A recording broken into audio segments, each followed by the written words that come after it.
2. The Secret Commonwealth.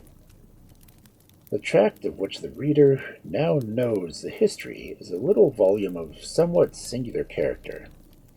Written in 1691 by the Reverend Robert Kirk, minister of Aberfoyle, it is a kind of metaphysic of the fairy world.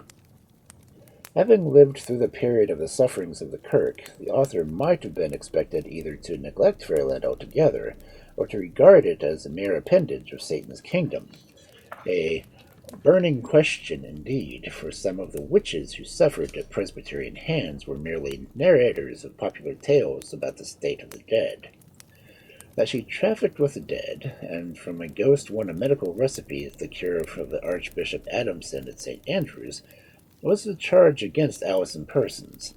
The bishop carpets his castle like a toad in his hole, sick of a disease of great fidelity, and of me under the care of a woman suspended of witchcraft, namely, and what confesseth sir as high learned medicine, and ane called it Mr. Williamson Samone, that appeared divers times here after his death, and gave here a boyk. She was excut in Edinburgh as a witch. James Melville's Diary, page 137, 1583. The archbishop, like other witches, had a familiar in the form of a hare, which once ran before him down the street. These were the beliefs of men of learning like James, the nephew and companion of Andrew Melville.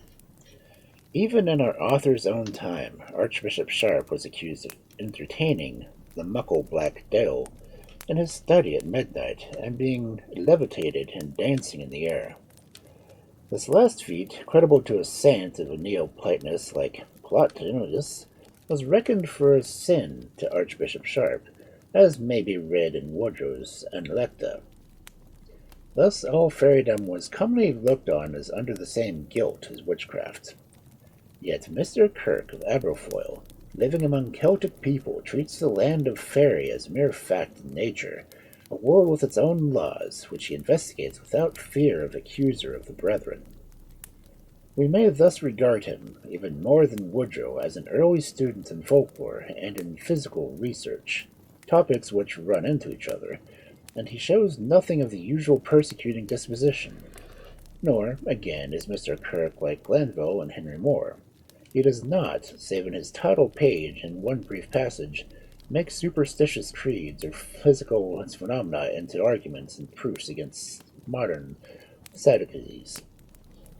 Firm in his belief, he treats this matter with a scientific spirit, as if he were dealing with a generally recognized physical phenomena. Our study of Mr. Kirk's little tractate must have a double aspect. It must be an essay partly on folklore, on popular beliefs and the relation to the similar beliefs in other parts of the world, and the residuum of fact, preserved by tradition, which they may contain. On the other hand, as mental phenomena are in question, such things are premonitions, hallucinations, abnormal or unusual experiences, generally a criticism of Mr. Kirk, must verge on psychical research. The society organized for that difficult subject certainly takes a vast deal of trouble about all manner of odd reports and strange visions. It transfers thoughts to known value, and at a great expense of time of the serious hard work. But as far as the writer has read the Society's proceedings, it takes no keep, as Mallory says, of these affairs in their historical aspect. Whatever hallucination or illusion or impostures or the subliminal self can do today has always been done among peoples in every degree of civilizations. A historical study on the topic, as contained in Trials of Witchcraft and the reports of travelers and missionaries in the works of the 17th century Platonists, Moore, Galvin, Sinclair, and others, and in these rare tracts such as The Devil in the Glen Luce and The Just Devil of Woodstock, not to mention Lavater, Wyris, Tharis, Reginald Scott, and so on, as is necessary to the psychologist as to the folklorist.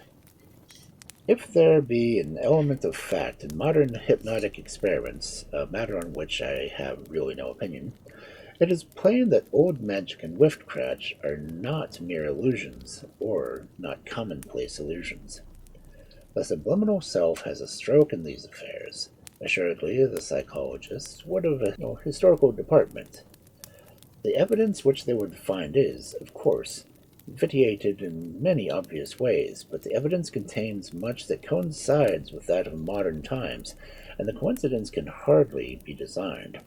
That is to say, the old Highland seers had no design on an abating modern inquiry.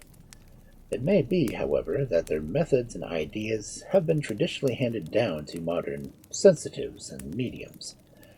At all events, here is a historical chapter, if it is but a chapter in the history of human error.